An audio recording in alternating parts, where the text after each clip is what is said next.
Good morning. Welcome to the Paul Green Comedy PaulCast, March 28th, 2024. This would be episode 120. Wow, 120 days. Is that a quarter? No, quarter is 90, right?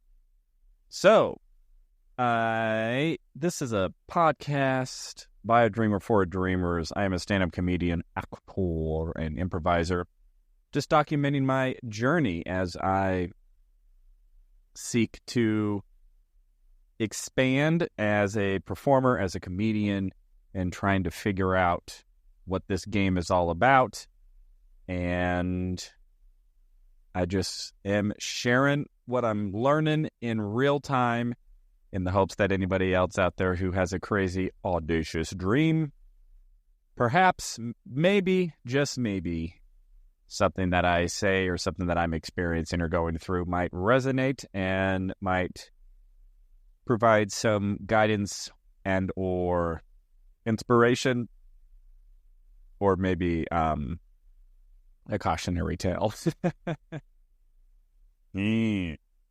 So I'll tell you, yesterday was just a real bruiser of a day. I got hit pretty hard with some work stuff. So you know the phrase, don't quit your day job. I have not yet quit my day job, FYI. So you don't need to keep telling that to me, sarcastic internet commenters. So I've got a lot going on, just in the day job, managing that. I'm very fortunate the job that I do have because I do work home. I work remotely. I have a tremendous amount of autonomy, so that's a huge benefit. The other thing, though, that I'll start with the bad, and then it's not bad. I'll start with the not fun. So I've been dealing with this Reddit issue.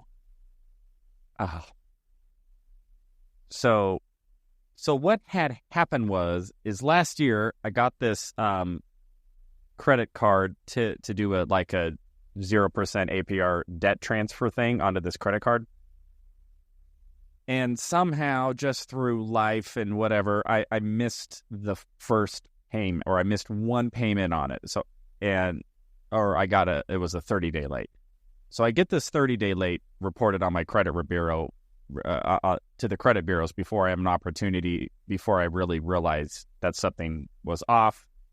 As soon as I realized something was off, then of course I went and fixed it and paid up and got it on auto pay and everything, but I just didn't do that initially. And that one little slip of financial responsibility has just set off this chain reaction of financial purgatory. I could just barely even comprehend just how screwy this whole financial game is. It's like, you have a 30-day late. You are now a leper, and we are just going to ostracize you from the financial community forever. It has just been a nightmare. So because of that 30-day late, of course, all my credit score started dropping, and then all my credit card limits started dropping, and then I didn't realize it was dropping. I just knew I didn't even know I had the 30-day late. I just knew that Citibank was calling me, and so I called them back. And they're like, "Oh, you owe us money." I'm like, "Oh, yeah, that credit card. Well, let's get it set up." "Yeah, thanks for letting me know. My bad." Should be noted that I have 3 other credit cards with Citibank that were all paid on full with auto pay. Like months and months and months of flawless payment history. So I don't think this is a big deal. Well, it turns out it was a colossal deal. So earlier this year, I start trying to get some business financing for, I have an Amazon e-commerce store that I have been trying to build, and I have just hit so many roadblocks with that. I can't even begin to talk about what a pain in the rear it has been, but I'm just trying to get a functional e-commerce store with the supply line of inventory and that ultimately, obviously, make sales. And then I make money at it. And everything that you can imagine has gone wrong. No, it's not true. I'm sure you can imagine. A lot of things have not gone wrong. A tornado did not rip through my house. Why did I bring that into the universe? A lot has made it very difficult. So the one thing that I was trying to get business financing for was to try to get a line of credit to start buying inventory on consignment so that I can have a bunch of inventory for my store, sell it, pay everybody back, and start to build on the business. So I got involved with this finance guy who's really sharp, and he goes, oh, well, we're not going to be able to get you approved for anything because your credit score sucks. I'm going, no, that's weird. I've always had a really high credit score for like years and years and years. He goes, well, yeah, but you have this 30-day late. And I'm like, what? And that 30-day late, just one little minor blemish, has taken me from you're invited to the party to like, you need to be taking the trash out and stay in the dumpster. And it has just gone from bad to worse. And so I've been working with this guy, and I tried, writing the letters, and I tried calling the bank. I've called Citibank 3 or 4 times just to try to level with them. I've tried writing letters to the credit bureau. I've tried submitting to this government agency. And it's just coming back. Nope. We're going to keep this 30-day. Nothing you can do about it. So I ended up hiring one of those credit repair guys who a friend of mine recommended, and he seems really sharp. And he seems very confident that he will be able to get the 30-day removed. So we'll see how that goes. The other thing, though, that I've been trying to do, which has just been incredibly stressful, is I have some high balances on some of these credit cards. And my finance guy said, this is a podcast about dreaming. This is a financial episode, everybody. I hope this is, you're getting some value. Because even though we have dreams, we also have bills to pay. So it is good to know that having a dream does not mean we're floating on clouds all day. We get to float on clouds part of the day. So anyway, the other problem with my credit report is I have some high balances on a couple of credit cards. And even though I'm paying on them, the high balance is bad. They want you to have, no more than like 30% of the balance. Well, the problem is a couple of these credit cards I used as consolidation credit cards. And so I dumped a bunch of high interest rates onto the 0% introductory rates to try to save money. But then that ended up dinging me because even though I wasn't paying interest on it, now I have a high balance, which the financial institution also doesn't like. The machine, the algorithm. So now I've got these two things working against me. So my finance guy says, hey, you just need to start paying down all these credit cards and try to get them at least under 30%, which given how much I have, how much debt I have, I'm going like, I don't have that kind of cash to just throw big gobs of cash at these high balance credit cards that were really consolidation credit cards. But I tried. So he's like, well, let's try to get to 80%. And I'm like, okay, I think I can do that. So I spent of my own money, thousands of dollars to lower all of my balances under a certain threshold. And then what did these banks do? They go, oh, look there's all of this space here. But we don't like this guy because he's a financial leper. We're just going to lower all of his limits. So they took all of that money I spent and then just made it disappear in terms of the numbers, because the number that we're looking at is the percentage of utilization. So like an example would be like, if I have a credit card has a $15,000 limit and I have $15,000 balance, that's 100% utilized. That looks really bad. So, that would be like, I want to give vague numbers because I don't actually want to reveal my financial picture. So let's say that I spent $5,000 and knocked it down to $10,000. So now the utilization is whatever that is. What is that, like 75%, something like that? No, I guess it would be 66%. 10,000 out of 15,000, right? So now instead of it being 100% utilized, it's 66.6666 utilized. So that looks better to the credit report. But then what did the banks do? Oh, look it. We have a $5,000 gap in his balance here. We don't like this guy because he has a 30-day late. He has a low credit score. We don't like him. Now we can lower his balance. And they lowered all of my balances on all of the cards that I paid all of these thousands of dollars, and then shot my utilization back up to 100% on all of them, and then jacked my credit score even worse than when I started.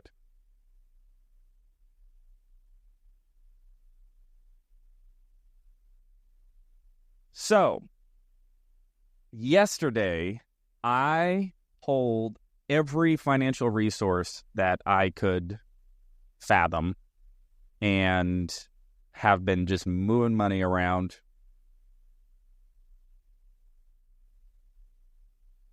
In Virginia, we plant seeds in the ground. We create. You just want to move our money around. This financial plan's an outrageous demand. It's too many damn pages for any one man to understand.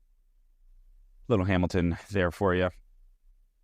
So, it was just very arduous. I was just looking at every bank statement, every credit card account, every checking account, everywhere that I have money stashed away. How can I get money into accounts? How can I leverage here? Whatever. How can I just start attacking these high utilization numbers and ultimately just pay down the debt? Overall, it's like, even though the utilization is bad, it's like, well, it's good to like be aggressively knocking down as much of this debt as possible. And the hope is that my guy will be able to get the 30-day removed. I will be able to be aggressive enough on all these utilization numbers to just lower my overall debt and my balances, and then my credit score will jump up, and then I will be able to get more debt. All right. So that's what's going down, which was just a very frustrating day, and I've just been in the weeds on all of that.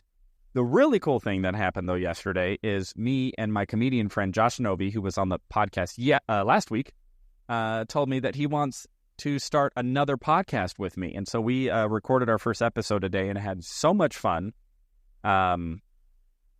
It's a really cool idea. I love this concept. It's called Let's Have a Midlife Crisis. So episode 1, we had another comedian friend who's a 40-something comedian who's also having a midlife crisis. And we just chatted with him, had a good conversation. And then we have a little caveat is he's a music improviser like me. And so we had a piano in there. And then I whipped over on the piano and we actually improvised a song about our guest, which is really, really fun. We might actually film some of the episodes here. So we are going to see how that goes. After the first episode, or after recording the episode, me and Josh went to lunch and had a really great conversation. Man, I got to tell you, I'm kind of getting my ego checked pretty hard.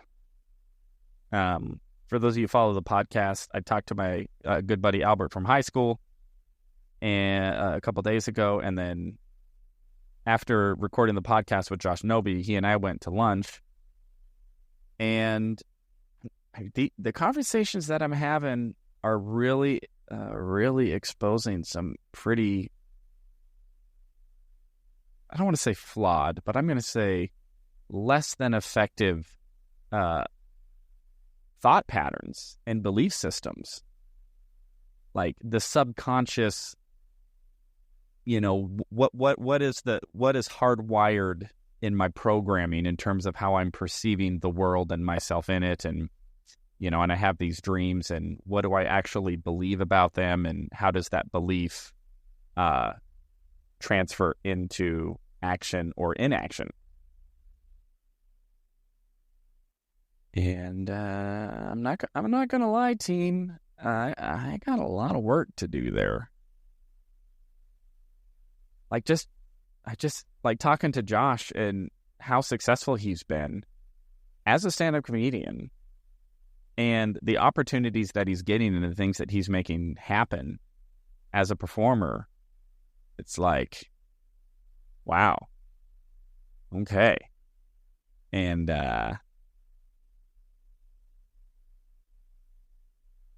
he doesn't spend a lot of time crying and whining about how hard it is to make it and why aren't I famous yet, and not that I whine and complain, but I definitely have some pretty flawed emotional attachments to some belief systems that I think are really hindering me. So I've really been diving into the whole psychology of me to really start to look at that and see what kind of adjustments I need to make and should be made. And so it's been good. I'm really grateful that I have good, solid people in my life who, for whatever reason, just like hanging out with me. They like something about me. Can't imagine what. And that they're willing to, even if they're not intending to, willing to just hold up a mirror and go like, "Hey, Paul, look at how you're talking." And what I mean, how I talking, I mean, look at the things that I'm saying and the belief that is behind those words and the assumptions. And yeah.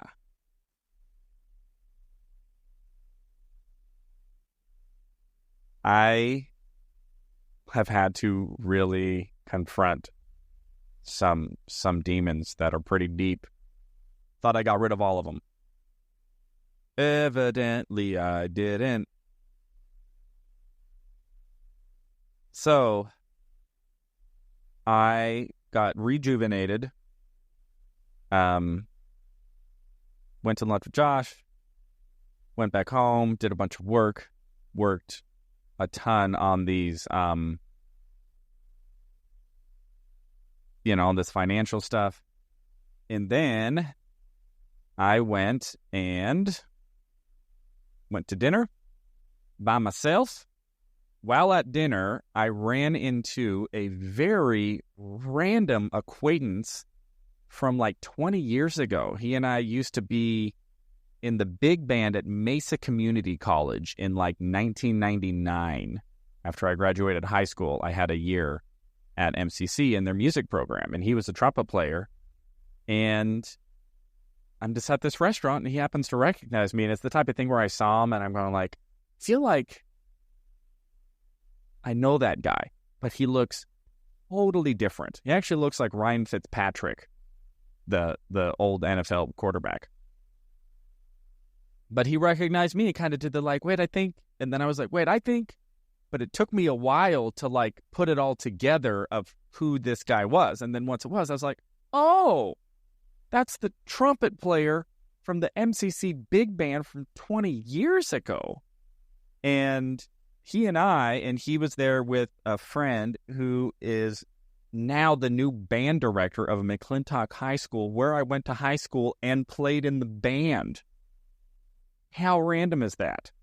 And so he and I ended up just sitting down and talking with him and his friend, and I was really curious about the McClintock band program, because that was such a huge and significant part of my high school career.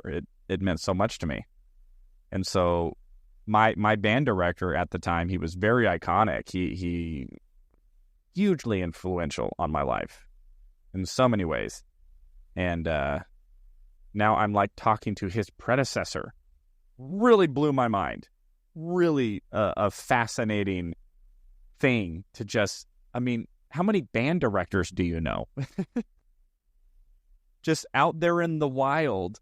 And here I am just having a burger at my favorite burger joint in Tempe, Arizona. And in walks a trumpet player, buddy of mine from 20 years. I say buddy, like he and I actually never really hung out. I mean, we just knew each other from the band. but we weren't really tight or close or anything.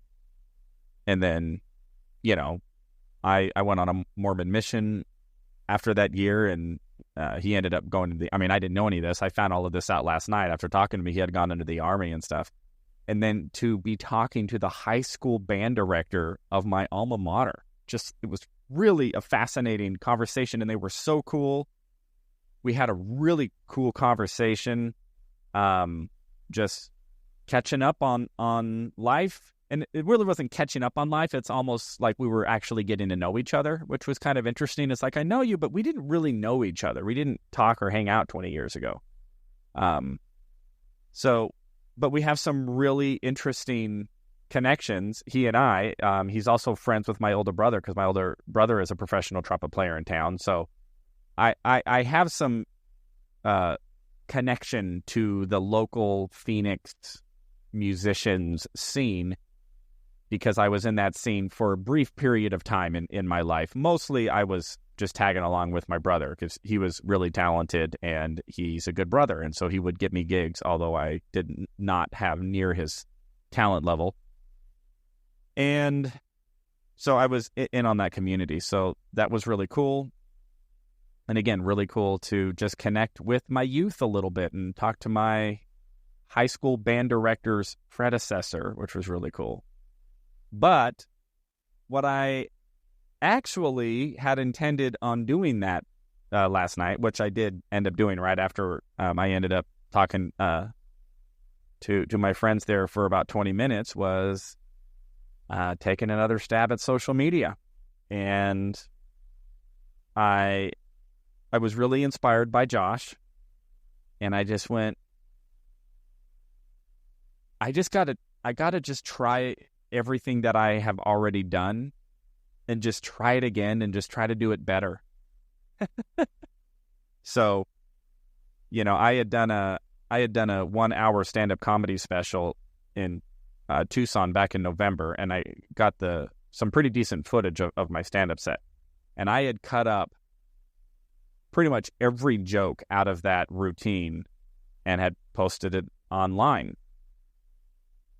And I really, out of those 60 some odd videos, I really only had about one video that moved the needle at all on TikTok, which got about 10,000 views, which, even though that's so much more than most of my videos get about 200, they never get out of TikTok jail. And actually, I'm not even sure you can get out of TikTok jail without paying, but so that was pretty discouraging. That it's like every joke that I said in that routine there's not one of them that the algorithm or that the people who feed the algorithm like. Yeah, that's a little discouraging. But then I just thought, well, maybe it has nothing to do with that. And maybe it just has to do with how I'm presenting the jokes and how I'm editing and how I'm cutting.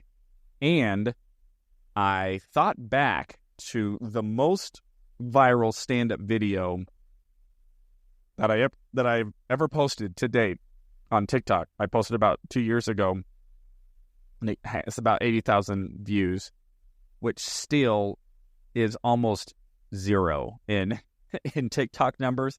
I mean, you got to be cracking, 1 million views of it, like, per video to really even start to be like, oh yeah, online likes you.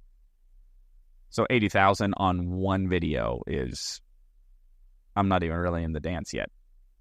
But that video significantly outperformed. Again, this is 2 years ago. I had posted a bunch of videos 2 years ago, and that video, again, I was getting a couple hundred, and then all of a sudden this one takes off to 80,000. And so when I went back and looked at it, I was like, how was this video different than all the other ones I posted? And I realized I had done a very specific editing strategy that was a total experiment when I did it.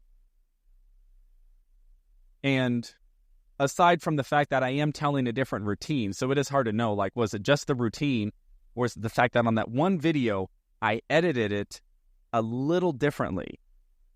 So I pretty much determined I'm going to take all of these 60 videos that I've already posted and that none of them had really gotten out of TikTok purgatory. And I'm going to try editing them again with a little bit more of that, with utilizing the same strategic idea that I had used on that video that went viral a couple of years ago. And so just keep swimming, you know what I mean? Just keep trying stuff, keep improving, keep moving forward, and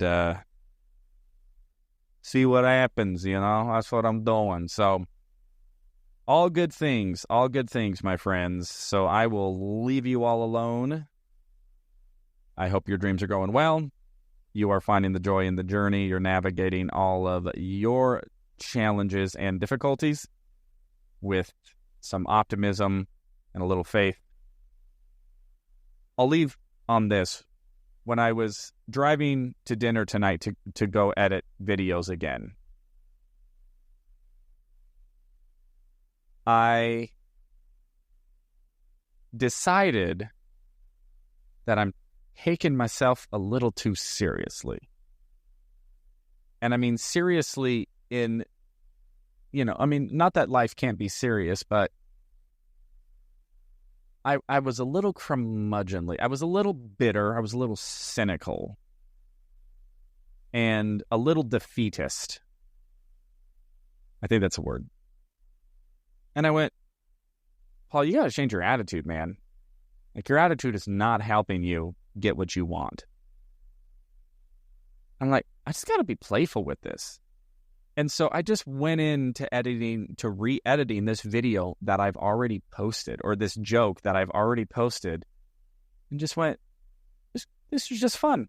This is fun to try to find another way to edit the same video.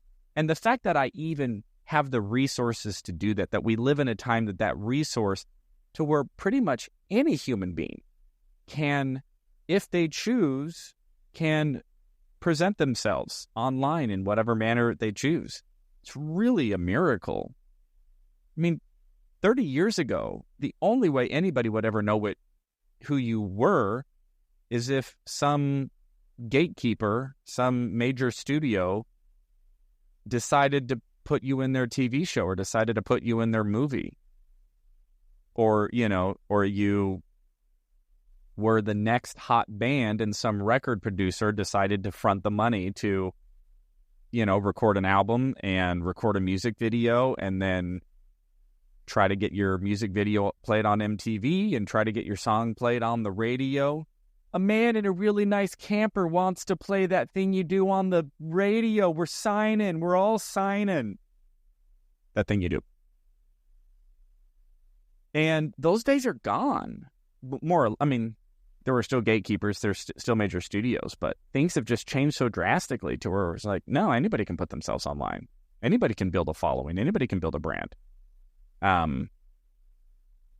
So I'm working on it, everybody. I'm working on my attitude adjustment, ego checks up the wazoo, and hopefully this will start to influence my behavior in a manner that will start to yield better results than what I have allowed myself to become accustomed to. And we'll see how that goes. All right, everybody. So let's have a little fun. Try to gamify it. Whatever it is that you're doing, don't treat it so heavy. It's like, it can be serious, but like fun serious. And try to tap into that sort of childlike joy and wonder of like, well, what if we play the game this way? What if we play tag and all of a sudden this random bottle cap that I found on the playground is now a laser beam, and when I point the laser beam, everybody freezes and we just all play. And so I'm trying to just think like, what if I'm just player with this stuff? And